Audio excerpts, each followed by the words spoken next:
ইস, এইটা কোনো কথা? স্বর্ণ দাম এত পারলো কেন? শুয়ে এবার আসাতে বিয়া করতো না? এটা আমি মানি না। আমার কোনো চিন্তা নাই ভাই, আমি বিয়া সাথে করে লিছি।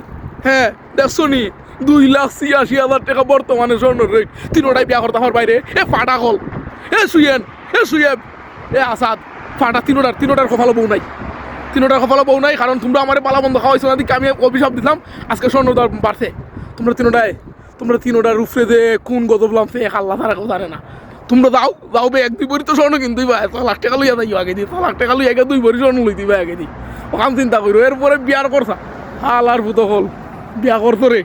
তিনোটার উপরে যে অভিশাপ দিছে আমি, তোমরা আমার বালা মন্দ খাওয়াইছো, তিনোটাই খাওয়াইছো না, তিনোটাই আমার খালি লুকাই খাইছো। এর লাগে আমি অভিশাপ দিছি, মরো তিনোটা মরো। হ্যাঁ ওই অভাবই থাকবে সারা জীবন, অভিশাপ। আমি দেশও গেলে বালা করে খাওয়াইও, দেখো নে ঠিক হইতে বলতা।